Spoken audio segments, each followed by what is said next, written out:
वक्रतुण्ड महाकाय सूर्यकोटि समप्रभा निर्विघ्नं पक्तलाई म यसको फल चाहन्छु भनेर रिसले चाहिँ चुर चुर भए। अम्बरीश महाराज शिरबाट निकालेर त्यहाँबाट एउटा चाहिँ केसलाई भुइँमा स्तरी बजार दिएका थिए। कृत्या नाम गरेकी राक्षसीले प्रकट गरे। कृत्या भयंकर गर्जना गर्दै चाहिँ अम्बरीशलाई मार्नका लागि दौडाउँदै भगवानले आफ्नो भक्तलाई रक्षा गर्नका लागि भगवानको सुदर्शन चक्र हमेशा सँगै छोड्नु भएको हुन्छ। सुदर्शन चक्र भगवानले चाहिँ हमेशा भक्तको रक्षा गर्नका लागि खटाउनु भएको हुन्छ। भगवानको सुदर्शन चक्रले तुरन्त गएर त्यो कृत्यालाई चाहिँ शिर दुई टुक्रा बनाएर काटिदियो। अब त चाहिँ त्यही सुदर्शन चक्र दुर्वासा मुनिलाई मार्नका लागि पछाडि लखेट्न थाल्यो। अगाडि अगाडि दुर्वासा मुनि, पछाडि पछाडि सुदर्शन चक्र दौडिँदै दौडिँदै दौडिँदै दुर्वासा मुनि भगवान शङ्करको धाममा पुग्नुभयो। भोले बाबालाई गएर प्रार्थना गर्नुभयो, भोले बाबा सुदर्शन चक्रले मलाई जलाएर भस्म गर्न लागेको छ, काट्न लागेको छ, रक्षा गरिदिनु पर्यो भन्दा भगवान शङ्करले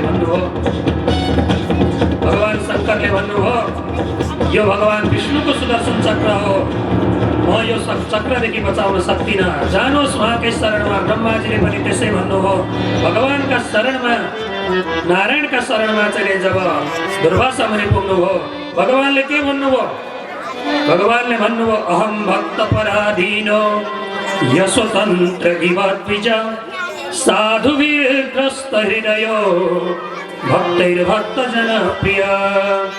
हे दुर्वासा मुनि, म पनि मेरा भक्तका बसमा छु। मेरो सुदर्शन चक्र त हो, तर मेरो सुदर्शन चक्रदेखि म आफै तपाईलाई चाहिँ रक्षा गर्न सक्दिनँ। यो सुदर्शन चक्र मेरो भक्तको रक्षा गरिरहेको छ, भक्तको रक्षामा खटिएको छ। त्यहाँबाट चाहिँ पुनः फर्किएर चाहिँ दुर्वासा मुनि आउनुभयो। अम्बरीशलाई गएर प्रार्थना गर्नुभयो। अम्बरीश महाराजले चाहिँ सुदर्शन चक्रको प्रार्थना गर्नु। यत्यस्ति दत्तमिष्टं वा सुधर्मो वा स्वनिष्ठित कुलम्नो विप्रदेवं तु द्विजो भवतु विज्वरः। मैले सपनामा पनि कुनै ब्राह्मणको अपमान गरेको छैन भने, ऋषिमुनिहरूको अपमान गरेको छैन भने द्विजो भवतु विज्वर।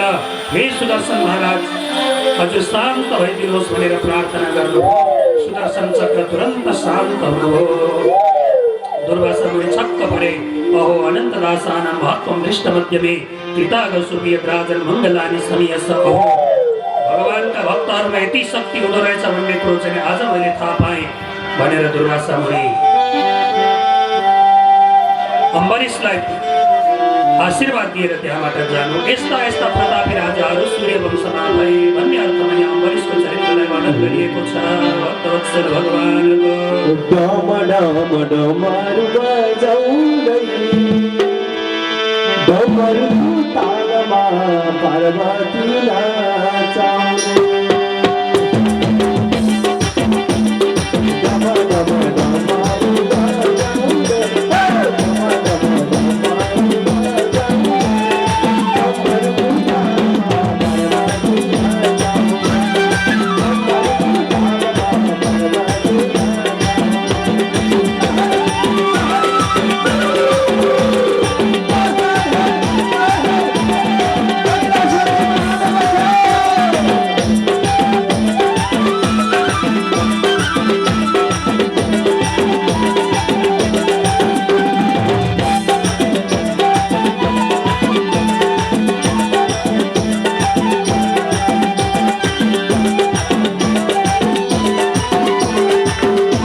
हेलो भक्तवत्सल भगवान को जय हो मनुवाद इच्छा को उत्पन्न भए hello hello hello hello Om Om Om सुनादे साउंड इच्छा को का ओम भक्तवत्सल भगवान को इच्छा को महाराज का 100 पुत्र उत्पन्न भए त्यसै वंशमा युवनाश्व है युवनाश्व महाराजले चाहिँ एकचोटि पुत्रेष्टि यज्ञ गर्नुभयो पुत्रेष्टि यज्ञ गर्दाखेरि त्यो यज्ञमा अब यज्ञ रुङ्नालाई बसिन्छ नि एकजना युवनाश्व महाराज चाहिँ आफै यज्ञ रुङ्नु पर्यो म बुढो मान्छे आफै यज्ञको रक्षा गर्छु भनेर चाहिँ राति यज्ञ रुङ्नलाई बसेका थिए तिर्खा लागेछ यसो यताउता खोजी हेरे बोलाइ हेरे कसैले पानी दिएनन् के गर्ने त भन्दाखेरि यहाँ थापिएको जुन कलश थियो त्यो कलशको पानीले निकालेर पिइदिएछन् बाबैले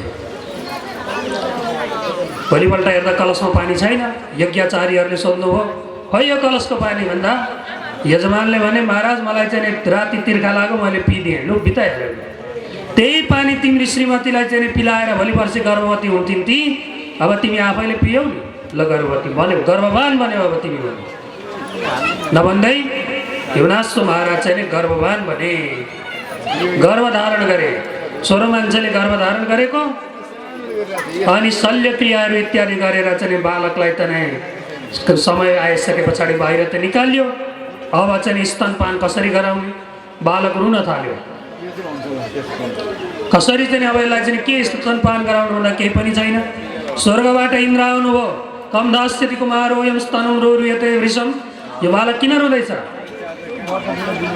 मानधाता वत्समारोधी इतिन्द्रो देशिनी मदात मानधाता नाम राखिदिनु भयो उसलाई के भन्नुभयो भन्दा इन्द्रले इन्द्रको चाहिँ बुढी औँलाबाट चाहिँ अमृत टप्किरहन्थ्यो अरे क्या चुइन्थ्यो अरे ल यो मेरो यसले चाहिँ मेरो बुढी औँलालाई चुस्त ल मानधाता म यसको रक्षा गर्छु भनेर भनिदिनु भएको थियो त्यहीबाट तिनको नाम मानधाता भयो यस्ता यस्ता राजाहरू चाहिँ सूर्यवंशमा भए उनका चाहिँ मुचुकुन्द इत्यादि चाहिँ 3 पुत्र उत्पन्न भए र यसै वंशमा अगाडि गएर रोहित हरित चम्प सुदेव विजय इत्यादि राजाहरू भए जसका चाहिँ सगर नाम गरेका छोरा भए, जसले चाहिँ पुत्रेष्टि यज्ञ गरे, जसमा चाहिँ अंशुमान इत्यादि, दिलीप इत्यादि, भगीरथ इत्यादि राजाहरू भए। भगीरथको अथक प्रयत्नले तपस्याबाट भागीरथी गङ्गालाई चाहिँ भगीरथ महाराजले यस पृथ्वीमा लिएर आउनुभयो।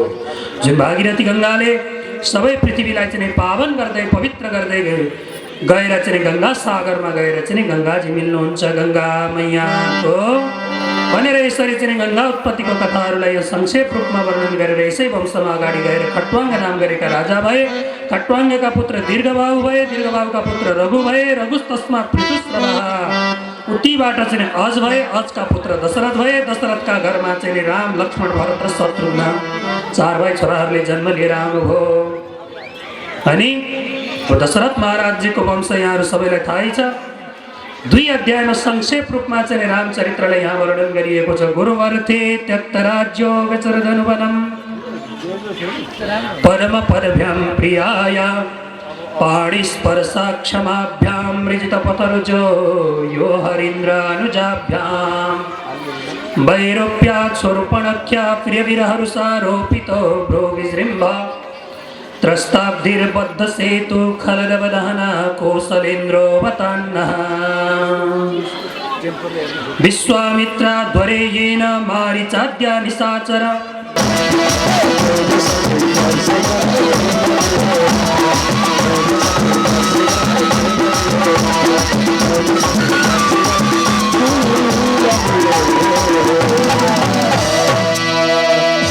जनकपुर धामको विवाह गरेर रामजीले जानकीजीलाई लिएर जनकपुरमा आउनुभयो। नगरवासीहरूले भव्य स्वागत गरे। रामजीको विवाह जानकीजीसँग भयो, लक्ष्मणजीको विवाह उर्मिलाजीसँग भयो, भरत र शत्रुघ्नको विवाह माण्डवी र कीर्तिसँग भयो। यसरी 4 भाइहरूको विवाह सम्पन्न भयो। दशरथ महाराजको खुसीको ठेगाना छैन, अत्यन्त प्रसन्न हुनुहुन्छ। छोरो चाहिँ अब उत्तराधिकारी बनेर आयो, विवाह पनि भइसक्यो, अब म बुढो भएँ भनेर दशरथ महाराजले यसो ऐनामा गएर यसो आफ्नो अनुहार हेर्नुभएको। यहाँनेरिका चाहिँ कपाल केस फुलेका रहेछन्, कानका छेउका कन्सिरीका कपाल यसो फुलेको देख्नु। ओहो, म त बुढो भएछु, मैले अब राज्य गरेर बस्नु हुँदैन, छोरालाई राज्य दिनुपर्छ भनेर गुरु वशिष्ठलाई बोलाउनु हो। गुरुदेव, मेरो छोरो राजा बन्न योग्य छ छैन भन्दा महाराज जनता यही चाहँदैछ। समस्त अयोध्यावासीको यही आग्रह छ, यही इच्छा छ कि राजा राम बनेको हेर्न चाहेका छन् भन्दा ल महाराज शुभस्य शीघ्रम यो कार्यमा ढिलो नगरौँ, भोलि नै रामजीको राज्याभिषेकको तयारी गरियो। राति नै चाहिँ कैकेयी गइन्, गएर दशरथ महाराजलाई चाहिँ भड्काइन्। आफूले सुरक्षित राखेका 2वटा वरदान थिए, ती 2वटा वरदान मागिन्। पहिलो वरदान भरतलाई राज्याभिषेक, दोस्रो वरदान रामजीलाई 14 वर्षका लागि वनवास। 2वटा वरदान मागिन्। दशरथ महाराज त्यहाँबाट त्यो सुन्ने बित्तिकै गर्ल्याम्बाबाट भूमिमा चाहिँ लडे। जहाँ लडेका थिए सदाका लागि लडेको लडे भए। दशरथ महाराज प्रातःकाल हुँदै सबै नगरवासी रामजीको राज्याभिषेकको तयारीमा जुटेका थिए, तर राजभवनभित्र शोकको वातावरण बनिसकेको थियो। दशरथ महाराजले बाहिर आएर घोषणा गरिदिए, रामजीको राज्याभिषेक होइन, मेरो छोरो राम 14 वर्षका लागि वनवास जाओस् भनेर भनिदिनु भयो। पत्नीका बसमा वशीभूत थिए दशरथ महाराज। सुन्ने बित्तिकै नगरवासीले, अयोध्यावासीहरूले कैकेयीलाई तथा नाम गाली गरे। आँखाबाट आँसु नचुइने व्यक्ति कोही थिएनन्। रामजीले तुरन्त तपस्वी वेश धारण गर्नुभयो, जानकीजीले पनि तपस्वी वेश धारण गर्नुभयो, साथमा लक्ष्मणजीले पनि तपस्वी वेश धारण गरेर म पनि मेरो दाजुसँगै जान्छु भनेर जङ्गलतिर प्रस्थान गर्नुभयो। सुमन्तजीले अलि परसम्म रामजीलाई लिएर जानुभयो। आखिर कतिसम्म जान सकिन्थ्यो र छलेर त्यहाँबाट रामजीहरू राति नै बास बसे ठाउँबाट भागेर अन्तै जानुभयो। सुमन्तजी त्यहाँबाट फर्केर आउनुभयो। रामजीको वनवासका कथाहरूलाई संक्षेप रूपमा यहाँहरूलाई सुनाउँदै अनेक प्रकारका दुःख कष्टहरूलाई झेल्दै रामजीले वनवासमा कष्टमय परिवेशमा दिनहरू बिताउन थाल्नुभयो। पञ्चवटीमा पुगिसके पछाडि भिक्षुकको भेषमा रावण आउँछ र सीताजीलाई हरण गरेर लिएर जान्छ। यता सुनको मृगमा भगवान रामजीलाई आसक्ति देखेर यो सबै रामजीको इच्छा थियो। भगवान रामको लीला थियो। रामजीले असली सीतालाई लुकाएर नकली सीता बनाएर त्यो नकली सीतालाई नै रावणले हरण गरेर लगेको थियो। रावणलाई श्राप लागेको थियो, कुनै पनि स्त्रीलाई तैले मातृवत भावनाले हेरिस् भने मात्रै, नत्र कुनै पनि स्त्रीलाई यदि तैले स्पर्श मात्र गरिस् भने तेरा शिरका चाहिँ 100 टुक्रा हुनेछन् भनेर श्राप लागेको थियो। अनि त्यस्तो रावणले माता जानकीलाई हरण गर्न कसरी सक्थ्यो? सब रामजीको इच्छा थियो। असली सीता त धरतीमा समाहित भएकी छन् अथवा अग्निदेवले सुरक्षित राख्नु भएको थियो। नकली सीतालाई रावणले हरण गरेर लिएर गएको हो। सबै लीला रावणले सीतालाई हरण गरेर लिएर गयो। जाँदाखेरि जानकीजीले आफ्नो हातमा लगाएका बालाहरूलाई, कानमा लगाएका मुन्द्रीहरूलाई, घाँटीहरूलाई सबैलाई फ्याँक्दै जानुभयो। जटायुले देखेर उठ्न खोजेका थिए। रावणले चाहिँ बाणले प्रहार गरेर जटायुको वध गरिदिन्छ। उता रामजीले पछाडि गएर पिताजीको अन्तिम संस्कार गर्न सक्नु भएको थिएन। जटायुलाई पिताजी समान मानेर रामजीले अन्तिम संस्कार इत्यादि गरिदिनुहुन्छ। यी सबै यावत घटनाक्रमहरूमा हनुमानजीसँगको मित्रता हुन्छ। सुग्रीवसँग मित्रता गर्नुभयो रामजीले। हनुमानजीलाई सँग भेट हुन्छ। अनि अब सीताजीलाई खोज्न जाने, कहाँ जाने, को जाने? सृजन योजनको समुद्रलाई पार गरेर को जान सक्छ भन्दाखेरि वानर सेनाहरू कोही जान सकेका थिएनन्। जब जाम्बवानजीले चाहिँ हनुमानजीको स्मरण गराउनु भयो, शक्तिको स्मरण गराइसके पछाडि भगवान हनुमानजी तुरन्त पर्वतका आकार रूप धारण गरेर त्यहाँबाट चाहिँ अनेकौं योजनको समुद्रलाई पार गरेर लङ्कामा जानुभयो। लङ्कामा गएर चाहिँ लङ्कालाई ध्वंस गरेर जानकीजीको खोज गरेर त्यहाँबाट लङ्कालाई दहन गरेर फर्केर आउनुभयो। अब वानर सेनाहरूलाई लिएर चाहिँ लङ्का प्रवेश गर्नुपर्ने कसरी जाने? रामेश्वरममा गएर चाहिँ रामजीले भगवान शङ्करको आराधना गर्नुभयो। वानर सेनाहरूलाई लिएर चाहिँ त्यहाँबाट समुद्रमा पुल बनाइयो। पुल बनाइसके पछाडि लङ्कामा प्रवेश गरियो। भीषण युद्ध हुन्छ। रामजीले रावण, कुम्भकर्ण इत्यादि सबै दैत्यहरूको वध गरिसके पछाडि विजयादशमीको दिनमा रामजीले रावणमाथि विजय प्राप्त गर्नुभएको थियो। त्यसैले हामी विजयादशमी मनाउँछौँ। अनि आजसम्म यो 14 वर्षको अवधिमा अयोध्यावासीले आफ्नो घरमा एक दिन पनि एउटा उज्यालो बालेका थिएनन्। रामजीले जब चाहिँ पुष्पक विमानमा चाहिँ सीताजीलाई लिएर आउनुभयो, आइसके पछाडि अयोध्यावासीले खुसी मनाएर दीपावली गरे, फुलको चाहिँ वर्षा गरे, फुलले घरलाई सिँगारे, पोते, सुन्दर बनाए, घर सबैतिर दीपमालिका इत्यादि गरे। जसको स्वरूप आज पनि हामी त्यो खुसियालीमा दीपमालिका गरेर चाहिँ दीपावली मनाउने गर्दछौँ। यसरी रामजीको चरित्र पावन पवित्र चरित्र छ। रामजी राजा भइसक्नुभयो, पुनः आएर राज्य पाठ गर्नुहुन्छ। भरतजीको चरित्र अलग्गै छ, त्यता हामी आज प्रवेश गर्न पाइएन। रामजी राजा हुनुभयो। प्रत्येक जनताका घरमा गएर चाहिँ रामजी हेर्नुहुन्छ, सोच्नुहुन्छ कहीँ मेरा प्रजाहरू भोकै छन् कि भनेर। एक दिनको कुरो हो, सायंकालको समयमा कसैका घरमा गएर यसो सुन्नुभयो रामजीले। नाहम विभर्मित्वं दुष्टं वसतिं परमेश्वराम स्त्री लोभी स्थिते सीता विभ्रियत राम नाहम भजे पुमा भनेर चाहिँ एउटा लोभी आफ्नो पत्नीलाई गाली गर्दै थियो। स्त्री लोभी राम जस्तो चाहिँ म होइन, अर्काले लगेकी श्रीमतीलाई चाहिँ पुनः ल्याएर राख्ने म त्यस्तो होइन, त निक्ली घरबाट निक्लेर जा भन्ने गाली गर्दै थियो। त्यो सुनिसके पछाडि रामजीले सोच्नुभयो प्रजाहरूले म माथि पनि मेरा पनि बुरा काट्दा रहेछन् भन्ने सोचेर सीतालाई परित्याग गर्नुभयो। वाल्मीकि आश्रममा सीता महारानीले लवकुश नामेका दुईटा छोराहरूलाई जन्म दिनुभयो। यता रामजीले चाहिँ 13,000 वर्षसम्म पृथ्वीमा शासन गर्नुभयो। यो सूर्य वंश चाहिँ कलियुगमा गएर समाप्त हुनेछ भनेर भने यसै वंशमा चाहिँ अगाडि गएर इक्ष्वाकु इत्यादि नाम गरेका राजाहरू भए भनेर यसरी सूर्य वंशको यहाँ एकदम संक्षेप रूपमा वर्णन गरियो। राजा रामचन्द्र भगवानको राम राम राम राजा राम राम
चन्द्र भगवानको। अब यहाँबाट चाहिँ नि चन्द्रवंशको प्रारम्भ हुन्छ, जुन चन्द्रमा वंशमा भगवान श्री कृष्णसम्म हामीले पुग्नु छ। नारायणबाट ब्रह्मा भए, ब्रह्माबाट अत्रि भए, अत्रिबाट चन्द्रमा भए। चन्द्रमाले बृहस्पतिकी पत्नी तारालाई हरण गरेर लिएर गए। देवताहरूले भन्नुभयो के गरेको भन्दा पुनः फर्काइदिए। पछाडि चाहिँ ती ताराबाट एउटा छोरो जन्म्यो। कसको छोरो भन्दा कोही बोल्दैन। गर्भवती भइछन् तारा, कसको हो यो गर्भ, कसको बोक्यो? बृहस्पति भन्छन् मेरो त होइन। यो कहाँबाट चाहिँ कसको गर्भ बोक्यो तिमीले भन्दाखेरि कोही बोल्दैन। पेटभित्रैबाट त्यो बालक बोलेछ। हो यो कति बाटो बालक रहेछ भनेर त्यसको नामै बुध राख्यो। यसरी बुध भयो। बुधका चाहिँ पुत्र पुरुरवा भए। ती पुरुरवा पनि यति प्रतापी थिए कि एक दिन स्वर्गमा गएका अप्सरालाई लिएर आएछन्। ती अप्सरा उर्वशी नाम गरेकी अप्सरालाई स्वर्गबाट लिएर आए। उर्वशीले चाहिँ के भनिसिन् भने मेरा 3वटा शर्त छन्। मेरा यी 3टा शर्तलाई तिमीले मान्यौ भने म तिमीसँग विवाह गर्छु। के शर्त भन्दा म पृथ्वीको अमृत भनेको घिउ हो, केवल घिउ खाएर बाँच्छु है म। दोस्रो शर्त राखिछन्, सहवासका अलावा अरू कुनै समयमा मैले तिमीलाई यदि नाङ्गे देखेँ भने म छोडेर आउँछु नि। ल हुन्छ। तेस्रो शर्त राखिछन्, मेरा यी चाहिँ नि भेडा छन् मसँग, भेडा, यी भेडाको तिमीले रक्षा गर्नुपर्छ नि। ल हुन्छ, यी भेडा पनि म रक्षा गरिदिन्छु भनेर चाहिँ नि लिएर आए। यता चाहिँ अब उर्वशी स्वर्गबाट तल आइसकेपछि स्वर्ग चाहिँ उर्वशीदेखि विहीन भयो, शून्य भएछ। देवताहरूलाई राम्रो लागेन। अब गर्ने के, रात्रिको समय थियो। यता चाहिँ पुरुरव महाराज चाहिँ सहवासमा लिप्त थिए। अँध्यारो समय थियो। बाहिर चाहिँ भेडालाई कसैले चोरेर लगे जस्तो म्याँ गरेर चाहिँ आवाज आयो। उर्वशी चिच्याइन्, कसले भेडा चोरेर लग्यो, मेरा भेडा चोरे क्या भनेर चाहिँ चिच्याइन्। पुरुरव महाराज चाहिँ दौडिने नाङ्गै चाहिँ बाहिर चाहिँ भेडालाई हेर्नु पर्यो भनेर दौडेर बाहिर गएका थिए। त्यतिखेर देवताहरूले बिजुली चम्काइदिनु। बिजुली चम्किँदाखेरि नाङ्गै देखेपछि उर्वशीका 3टै शर्त चाहिँ विफल भए, छोडेर चाहिँ स्वर्गतिर गए। यस्ता राजाहरू। पुरुरवका 6वटा पुत्रहरू भए। अगाडि गएर जहाँबाट चाहिँ अगाडि गएर कौशिक वंश प्रारम्भ हुन्छ। जुन कौशिक वंशमा चाहिँ अगाडि गएर जन्नु नाम गरेका मुनि भए, जसले चाहिँ गङ्गाजीलाई पिदिएका थिए। पछाडि घुँडा फोरेर निक्लेका हुँदा गङ्गाजीको एउटा नाम जाह्नवी रहेको थियो। यस्ता राजाहरू यहाँ भए। कौशिक वंशमा जन्म पुत्र गादी भए। गादीका छोराहरू कोही पनि थिएनन्। सत्यवती नाम गरेकी छोरी थिइन्। भृगुवंशी ऋषिक मुनिका द्वारा चाहिँ सत्यवतीलाई मारियो। जन्म भयो। निसन्तान सत्यवतीका वचनले र व्यासजीका कृपाले धृतराष्ट्र र पाण्डु भए अनि विदुर 3जना छोराहरू उत्पन्न भए। धृतराष्ट्रको चाहिँ विवाह गान्धारीसँग भयो, जसबाट चाहिँ दुर्योधन इत्यादि नाम गरेका 100 भाइ छोराहरू भए। दुस्सला नाम गरेकी एउटी कन्या उत्पन्न भए। पाण्डुलाई श्राप लागेको थियो। त्यसैले कुन्तीबाट धर्मराजको अवतार स्वरूप युधिष्ठिरको जन्म भयो भने वायुको अंशको स्वरूप भीमजीको जन्म भएर आयो। इन्द्रको अंशबाट चाहिँ अर्जुन भए। अश्विनी कुमारबाट नकुल र सहदेव भए। यस्ता पञ्च पाण्डवहरू यसरी उत्पन्न भएका छन्। द्रौपदीका 5 भाइ छोराहरू थिए, जसलाई चाहिँ अश्वत्थामाले मारिदिए। भीमसेनको चाहिँ हिडम्बा नाम गरेकी चाहिँ पत्नीबाट घटोत्कच नाम गरेको छोरो उत्पन्न भयो। यसै वंशमा अगाडि गएर ययातिका पुत्र चाहिँ अनुवंश अगाडि गएर वृषसेन इत्यादि नाम गरेका राजाहरू भए। ययातिका पुत्र द्रुयुको वंशमा उक्षर म्लेच्छादि नाम गरेका राजाहरू भए। जुन वंश चाहिँ अगाडि गएर 3वटा शाखामा गएर विभक्त हुन्छ। एउटा वसुदेवजीको वंश, अर्को भोज वंश र अर्को चाहिँ उग्रसेनवाला वंश। यनु वंशमा अगाडि गएर विदर्भ इत्यादि नाम गरेका राजाहरू भए। विदर्भमा अगाडि गएर यसै वंशमा शिशुपाल इत्यादि राजाहरू भए। अब जुन भोज वंश जसलाई भनियो त्यो भोज वंशमा सत्राजिन र प्रसेन इत्यादि राजाहरू भए। यसै वंशमा अगाडि गएर अक्रूर आदि राजा भए। सातुत वंशमा उग्रसेन इत्यादि पुत्रहरू भए। उग्रसेन महाराजका चाहिँ 9वटा छोराहरू उत्पन्न भएर 7वटी कन्याहरू भए। कंस इत्यादि नाम गरेका छोराहरू भए। वसुदेवजीको जन्मको समयमा आकाश मार्गबाट दुन्दुबीहरू बज्न थालेका थिए। त्यसैले उनको नाम आनक दुन्दुबी पनि रहन गयो।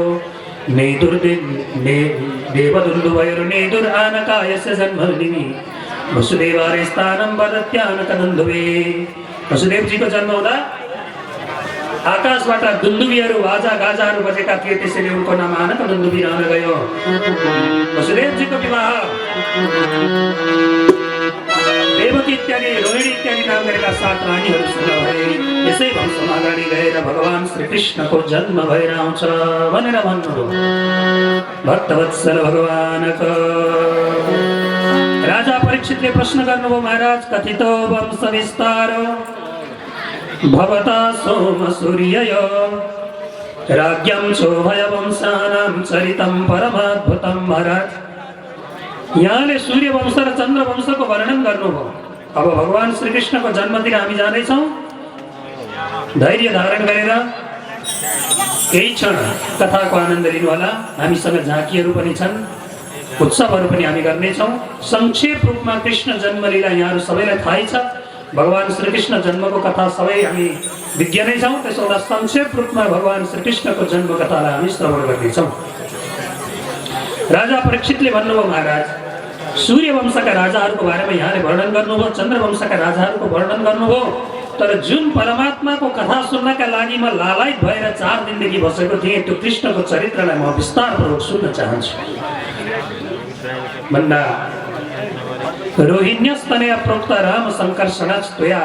बलरामजीले रोहिणीका गर्भबाट कसरी जन्म लिनुभयो, भगवान श्रीकृष्णले कसरी जन्म लिएर आउनुभयो, मलाई भोक प्यास इत्यादि केही पनि छैन। हे महाराज मेरो चिन्ता नगर्नुहोस्, मलाई कुनै प्रकारको प्यास पनि छैन, भोक पनि छैन भन्दाखेरि अब यहाँबाट सुतजी भन्नुहुन्छ, हे सौनकादि ऋषिहरू हो, एवं निशम्य भृगुनन्दन साधुवादं वैयासकी स भगवान् नथ विष्णुरातम। यस्ता प्रकारले राजा परीक्षितले सुखदेवजीसँग कृष्ण चरित्रलाई सुन्ने इच्छा प्रकट गर्नुभयो। तब सुखदेव भन्नुहुन्छ, परीक्षित तिमीले अत्यन्त राम्रो प्रश्न गरेका छौ। वासुदेवे कथायां तु यज्जाता नैष्ठकी रति। तिम्रो भगवान वासुदेवका कथा प्रतिको एकाग्रचित्त भक्ति देखेर म अत्यन्त प्रसन्न भएको छु। वासुदेव कथा प्रश्न पुमां स्त्रीं पुनातिः भक्तारा पृच्छ्रकं श्रोत्रिं तत्पाद शरीरं यथा। भगवान कृष्ण सम्बन्धी प्रश्न गर्ने व्यक्तिहरू तिनै जनालाई पवित्र गर्दछ। भन्नेवाला व्यक्ति, सुन्नेवाला व्यक्ति, भनेर सुनेको प्रश्न गर्नेवाला व्यक्ति जसरी तत्पाद शरीरम यथा, जसरी भगवान शालिग्रामजीको उपासना गर्नाले तिनैजना व्यक्ति पवित्र हुन्छन्। उपासना गर्ने व्यक्ति, उपासना गराउने व्यक्ति अनि भगवान शालिग्रामको चरण उदकलाई पान गर्ने व्यक्ति पवित्र हुन्छन्। त्यस्तै गरेर भगवत कथालाई पनि श्रवण गर्ने व्यक्ति, श्रवण गराउने व्यक्ति र त्यो चर्चा प्रश्न गर्ने व्यक्ति तिनैजना पवित्र हुन्छन्। पृथ्वीमा जब अनाचार, अत्याचार, पापाचार, भ्रष्टाचार बढ्न थाल्दछ तब सदाचारको स्थापना गर्नलाई भगवानले अवतार लिएर आउनुहुन्छ। यदा यदा हि धर्मस्य ग्लानिर्भवति भारत अभ्युत्थानमधर्मस्य तदात्मानं सृजाम्यहं। गीतामा भगवान भन्नुहुन्छ, जब पृथ्वीमा अत्याचार, अनाचार, पापाचार, भ्रष्टाचार बढेर जान्छ तब सदाचारको स्थापना गर्नका लागि म आउँछु भन्नुहुन्छ। पृथ्वीमा अत्याचार बढेर गयो, पृथ्वीले गाईको रूप धारण गरिन् र भगवानका शरणमा गइन्। गौरवत्वाक् श्लोकी कृन्द क्रन्दन्ति करुणं विभो।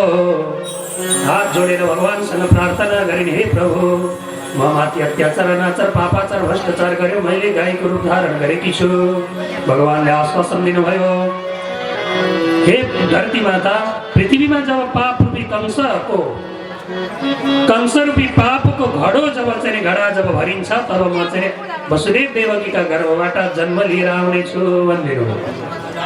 देवताहरूलाई, ब्रह्माजी इत्यादि देवताहरूलाई भगवानले आश्वासन दिनुभयो र भन्नुभयो, हे देवताहरू हो, तिमीहरू पनि तत्तद रूप धारण गरेर गोलोकमा गएर, गोकुलमा गएर अवतार लिएर बस्नु। कोही लता पत्ता भन्नु, कोही वृक्ष भन्नु, कोही खोला नाला भन्नु, कोही मुरली भन्नु, कोही गाई भन्नु, कोही बाछा भन्नु, कोही सखा भन्नु, कोही सखी भन्नु भनेर सबै देवी देवताहरूलाई चाहिँ पृथ्वीमा पठाइदिनु भयो भगवानले। देवताहरू तल आउनुभयो। अब यता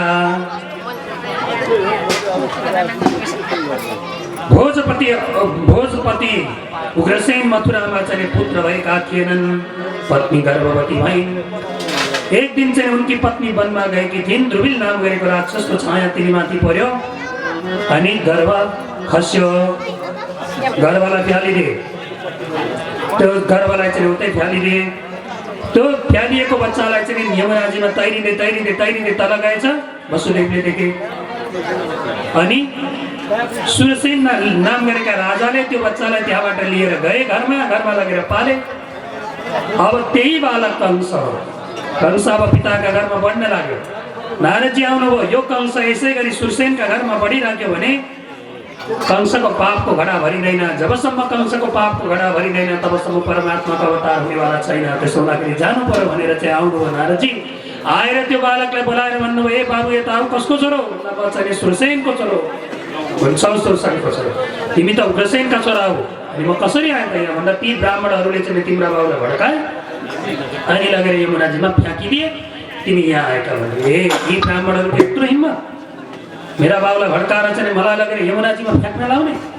ल अब यी ब्राह्मणलाई छोडिदिन भनेर चाहिँ गर्जना गर्दै गर्दै गर्दै उग्रसेनजी मथुरामा प्रवेश गर्यो। ब्राह्मणहरूले यज्ञ आगादी गर्दै हुनुहुन्थ्यो। गएर चाहिँ यज्ञलाई विध्वंस गरिदियो, ब्राह्मणहरूलाई बन्दी बनाएर राखियो। अनि अबदेखि म यहाँको राजा भए, मेरै पूजा गर, कंसाय स्वाहा भन, यदि यज्ञ गर्न मन छ भनेर डिम घोष गरिदियो, फेरि घोष गरिदियो। सबैजनाले सोचे कंस महाराज अब कोही त उसको आफ्नो पक्षका पनि हुन्छ। सधैँभरि यसरी पापै मात्रै गरेर हुँदैन, कहिले कहिले पुण्य पनि गर्नुपर्छ। भन्दा के पुण्य गर्ने भन्दाखेरि देवकीको विवाह गरिदिनु पर्यो भनेर चाहिँ देवकीको विवाह वसुदेवसँग गरिदियो। अनेक प्रकारका दान दहेजहरू चाहिँ दानहरू चाहिँ दिए। दिइसके पछाडि कंसले चाहिँ दानमा दिए। अब यता कंसले सोच्यो मेरी बहिनीलाई पुर्याउन म आफै जानु पर्यो, पालकी लिएर जानु पर्यो, बहिनीलाई घरसम्म पुर्याएर आउनु पर्यो देवकीलाई भनेर कंसले पालकीमा वसुदेव देवकीलाई राखेर लिएर जाँदै थियो। जाँदै गर्दाखेरि देवताहरूले आकाश मार्गबाट आकाशवाणी गरिदिनु भयो, अस्यस्त्वम अष्टमो गर्भो हन्तायाम भसे बुध। हे पापी कंस, जुन देवकीको रथलाई चाहिँ वसुदेव देवकीको रथलाई त चाहिँ लिएर आनन्दपूर्वक गइरहेको छस् नि, त्यही देवकीको 8औं पुत्र तेरो काल हुनेछ, तेरो काल हुनेछ भनेर चाहिँ आकाशवाणी गरिदिनु भयो देवता। आकाशवाणीलाई सुनेर कंस चाहिँ डरायो। तुरन्त रथबाट कुदेर चाहिँ तल भुइँमा आयो। आएर चाहिँ देवकीको केसलाई समातेर रथबाट तल तान्यो, तल झार्यो। नरहन्छ प्रकाश नभन्छ बाँसुरी, हे देवकी त मेरो काललाई जन्म दिन्छेस्, म तँलाई यहाँ छोड्दिनँ, म तँलाई मारिदिन्छु भनेर चाहिँ तलवार लिएर देवकीलाई काट्नका लागि कंस उद्यत भएको थियो। त्यतिखेर चाहिँ पति चाहिँ वसुदेवले गएर चाहिँ सम्झाए, हे कंस, हे महाराज, म वचन दिन्छु तपाईँलाई, देवकीदेखि त तपाईँलाई डर छैन भन्दा छैन। आकाशवाणी सुन्नुभयो अघि, यसले मेरो काललाई जन्म दिन्छ, म यसलाई छोड्दिनँ। अब वसुदेवले सम्झाउनु भयो धेरै बेरसम्म अनि भन्नुभयो, दाजु कंस, म वचन दिन्छु तपाईँलाई, यसका जतिवटा छोरा हुन्छन् ती छोरा ल्याएर म तपाईँलाई हस्तान्तरण गर्नेछु, दिनेछु। तिनीहरूका छोरालाई तपाईँ आफ्नै हातले मारिदिनु, यसलाई छोडिदिनुहोस्, देवकीलाई छोडिदिनुहोस्। पतिका गृहमा गृह प्रवेश पनि गरेको छैन, वधु प्रवेश पनि गरेको छैन, यसलाई मार्नु उचित हुँदैन भनेर सम्झाउनु हो। कंसले भने ल ठिक छ, वचनको पक्का रहनु नि, बरु उता जानु होइन, फर्केर जाउँ भनेर लिएर गएर कारागारमा लगेर बन्दी बनाएर अब वसुदेव देवकीलाई कंसले कारागारमा लगेर बन्दी बनाएर राख्यो। अब यता समय बित्दै गयो। कालान्तरमा समय बित्दै गयो। कालान्तरमा देवकीले एउटा छोरोलाई जन्म दिए। वसुदेव महाराजले देवकीका काखबाट जबरजस्ती त्यो बालकलाई लिएर कंसलाई लगेर हातमा लगेर राखिदिनु भयो। नलगे मारिहाल्छ, लगेर चाहिँ कंसका हातमा राखिदिनु भयो। कंसले त्यो बालकलाई हातमा यसो लिएर हेरे, हो मेरो भान्जो कति सुन्दर रहेछ, जय साहब वचनको पक्का हुनुहुँदो रहेछ हजुर, म खुसी भएँ। मलाई यो पहिलो गर्भदेखि डर छैन, मलाई 8औं गर्भदेखि डर हो, मलाई यो पहिलो गर्भदेखि डर छैन। त्यसो हुँदाखेरि लैजानुहोस्, यसलाई लगेर राख्नुहोस्, तर यसै गरी हाजिर गर्न मान्छे ल्याउनु नि। कतिवटा बच्चा आउँछन् यहाँ, कतिवटा बच्चाहरू आउँछन्, हाजिर गर्न ल्याउनु नि भन्नु। ल हुन्छ भनेर त्यहाँबाट चाहिँ वसुदेवले फर्काएर लिएर आउँदै थिए। नारदजीले सोच्नुभयो यसै गरी कंसले चाहिँ यी बच्चाहरूलाई फर्काउँदै गयो भने कंसको पापको घडा भरिँदैन। पापको घडा जबसम्म भरिँदैन भगवानको अवतार हुँदैन। भगवानको अवतार भएन भने मैले लीलाहरू कसरी हेर्ने? आउनुभयो नारदजी। कंस महाराजले चाहिँ नारदजीलाई आएको देखेर स्वागत सत्कार गर्दै गरे। ओहो कंस, के छ खबर? कंस महाराज, नारदजी हजुरको आगमन भयो, मेरो अहोभाग्य, मेरो घरलाई पवित्र बनाइदिनु भयो। के भने नि सबै राम्रो छ, हजुरको आशीर्वादले घर गृहस्थी राम्रै चल्दैछ। बालबच्चाहरू सबै ठिकै छन्? भन्दा ठिकै छन्। अनि अहिले जाँदै थिए नि, कौन ती पहिला पहिला कपडा लगाएका एउटा के बोकेर जाँदै थिए नि बालक जस्तो, के हो भन्दाखेरि कंसले भने होइन, ती मेरा चाहिँ ज्वाइँ हुन्। देवकीले चाहिँ एउटा छोरो पाइछ, त्यो छोरोलाई चाहिँ मलाई मार्नु भनेर ल्याएर दिएका थिए। मैले पनि मलाई 8औं गर्भदेखि मात्रै डर थियो, पहिलो गर्भदेखि डर थिएन, त्यसो हुँदा मैले फर्काइदिएँ।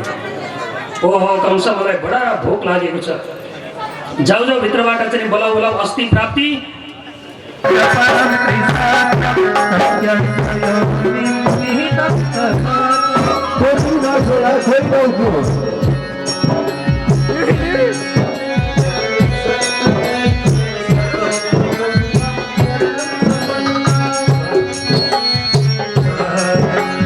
स्वागतम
बस्नु किन उठ्नु भएको हजुरहरू? अहिले बेला भएको छ हजुरहरू, हामी भन्छौँ नन्दोत्सव मनाउन गएपछि बल्ल उठ्ने हो। अहिले हजुरहरूलाई कहिले किन छिटो आउनुभएको? छोरा भनेर किन यति छिटो आउनुभएको? कथा सुन्नु न, कथा सुनेर मात्रै आउँदा भक्तवत्सल भगवान एकछिन फर्किनु होला। कथाले मागेपछि है ल। अहिले फेरि मामा कंसले चाल पाउँछन् र तलवार लिएर आउँछन्। छोरो भनेर आउनु छ, ढाका छेउमा राखेर त्यहाँ ती कन्याले जन्म दिएकी थिइन्, ती कन्याले लिएर त्यहाँबाट आउनुभयो। आइसकेर जब नगरमा प्रवेश गर्नुभयो, प्रवेश गर्ने बित्तिकै चाहिँ द्वारपालहरू पनि जागे। पुनः पूर्ववत रूपमा चाहिँ वसुदेव देवकीलाई हक्कडीहरू बेडीहरू लागिए। परमात्मालाई जब छोडेर आयो हक्कडी बेडीहरू लागे। यता चाहिँ बाबा चाहिँ जन्मियो जन्म भयो भयो भयो भनेर चाहिँ हल्ला हुन थाल्यो। बाल कृष्णलालको वसुदेवनन्दन भगवानको, देवकी नन्दन भगवानको जन्मियो जन्म महाराज भनेर चाहिँ कंसले आवाज थाहा पायो। आएर चाहिँ दौडिने आयो। कंसले चाहिँ आएर चाहिँ यसो हेर्दाखेरि चाहिँ कन्या थिइन्, त्यहाँ छोरो थिएन, छोरी मात्रै थिइन्। कंसले हातमा लियो, ती कन्यालाई चाहिँ भुइँमा बजारेर मार्नका लागि तयार भएको थियो। त्यहाँबाट फुरुक्क गरेर उभिएर चाहिँ ती कन्या आकाशमा गइन्। कंसका टाउकामाथि एक लात्ती हानेर चाहिँ आकाशमा गएर भने, अरे दुष्ट कंस, त मलाई के मार्छस्? तँलाई मार्ने तेरो शत्रु। होला अहिले बेला भएको छैन, कसैले पनि के लिनु हान्दिनु होला, पूजा नगर्नु होला। अहिले हे कृष्ण शिवमा कुटलाई रोक्नै जाना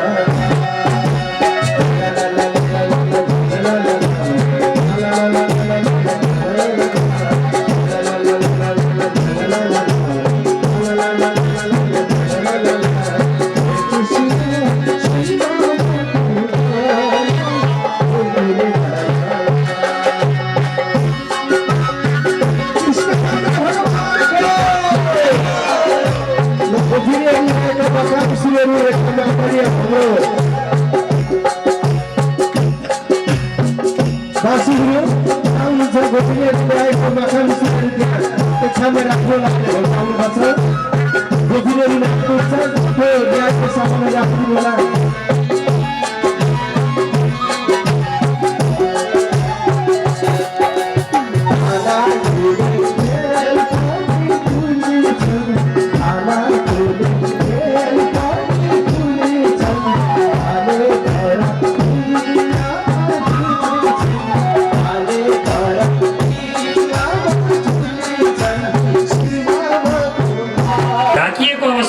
सुतिरहेको रहेछ सुनन्दाले यसो कपडा निकालेर यसो अलिकति निकालेर हेरे फेरि बन्द गर्दै हे भगवान कहीँ छोरी नहोस् है यो हे परमात्मा मेरा दाजुले मलाई भनेका छन् छोरो जन्मियो भने नौगेडी किनेर तँलाई दिन्छु भनेर भनेका छन् कहीँ यो छोरी जन्मियो भने मेरो नौगेडी भयो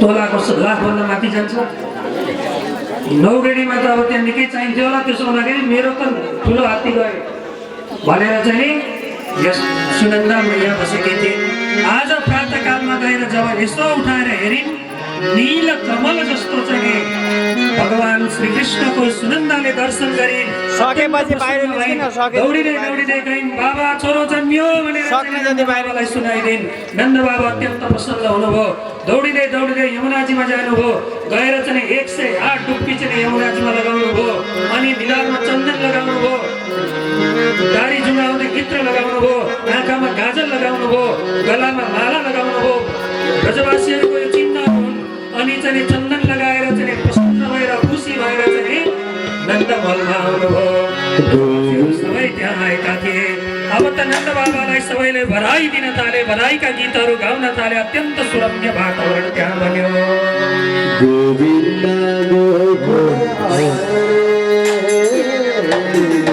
अब सबै उठ्यौँ रमाउँछौँ र आदरणीय हाम्रा निर्देवका हस्तकमलबाट प्रसाद वितरण हुनेछ यहाँ भएको लुटाउनु हुनेछ सबैजना नाचौँ रमाउँछौँ गोविन्द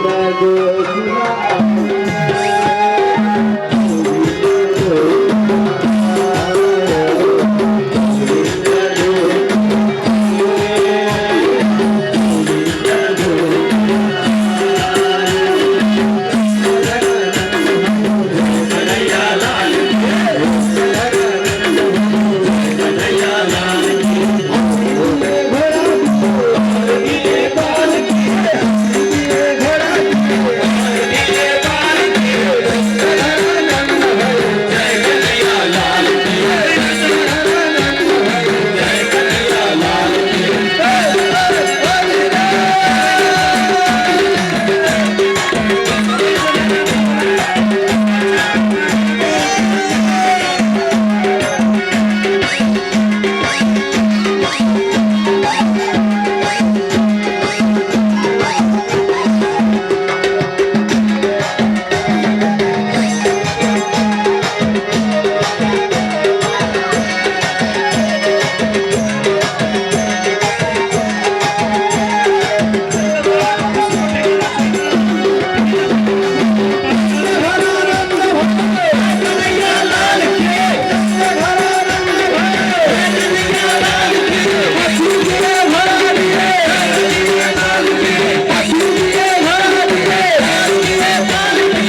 अब हाम्रो कार्य समापन भएको छ। अब हाम्रो आरतीको समय भएको छ। हजुरहरूले कृष्णको दर्शन गर्न आउँछन्। कहीँ बजार जाने बहानाले कृष्णको दर्शन गर्न नन्दमहलसम्म आउँछन्। कोही चाहिँ दूध लिन जाने बहानाले कृष्णको दर्शन गर्न नन्दमहलसम्म आउँछन्। अनेक बहाना बनाएर जति हेरौँ त्यति हेरौँ हेरौँ लाग्ने भगवानको चाहिँ नि मोहिनी रूप थियो, सुन्दर रूप थियो भगवानको। त्यो छटा, त्यो झाँकी, त्यो सुन्दर रूपलाई हेर्नलाई जति हेरौँ त्यति हेरौँ हेरौँ लाग्दो भगवानको त्यो रूप थियो। गोपिनीहरू भेष बदली बदली आएर चाहिँ अनेक प्रकारका बहाना बनाएर घरमा सासूलाई घाँस काट्न जान्छु भन्छन्, त्यही नन्दमहलमा आउँछन्। दाउरा बोक्न जान्छु भन्छन्, त्यही नन्दमहलमा पहिले आएर हेरेर जान्छन्। यशोदा मैयालाई बाहिर, मैया तेरो लाला कहाँ छ? मैयाले भन्नुभयो भित्र छ। यसो गएर हेरेर त्यहाँबाट जान्छन्। आउने जाने यसरी चाहिँ चलिरहन्छ। नन्दो महामनास्तेभ्यो वासोलङ्कार गोधनम सूतमागत बन्दिभ्यो यज्ञो विद्योपजीविना। सूत जन्मागत जनबन्दी जन, जसको चाहिँ गायन विद्याबाट नै जीविकोपार्जन भइरहेको छ, त्यस्ता सूतमागत बन्दीजनहरूलाई बोलाउनु भयो नन्द बाबाले र गायन प्रारम्भ गर्नुभयो। रोहिणी च महाभागा नन्द गोपा विनन्दिता व्यचरत दिव्यवासस्त्र कण्ठ भरणभूषिता। रोहिणी महारानीले पनि 16 श्रृङ्गार गरेर बस्नु भएको छ। अत्यन्त प्रसन्न हुनुहुन्छ। यस्ता प्रकारले चाहिँ नन्दमहलमा आनन्दको वातावरण भइरहेको थियो। धेरै दिन भयो नन्द बाबाले उत्सव मनाएको। एक पछि एक गर्दै गर्दै 5-6 दिन बितिसके। अब त गोकुलमा यदि कसैले उत्सव गर्छ भने कंसलाई गएर त्यसको बदलामा कर बुझाउनु पर्थ्यो। कंसलाई कर बुझाउनु पर्थ्यो। अब 6 दिन भइसक्यो छोरो जन्मिएको, वर्षको कर पनि कंसलाई राजाले बुझाएको छैन। नन्द बाबाले सोच्नुभयो, हे गोकुलवासीहरू हो, तिमीहरू यहीँ रहो, लालाको रक्षा गर्नु, म चाहिँ कंसलाई कर बुझाउन जानु पर्यो भनेर चाहिँ गोपाल गोकुल रक्षायाम निरूप्यम मथुराम गतः नन्द कंसस्य वार्षिक्यम करम दातुम कुरुद्वः। गोपालहरूलाई, गोकुलवासीहरूलाई गोकुलको रक्षा गर्नका लागि छोडेर नन्द बाबा कंसलाई कर दिनका लागि मथुरा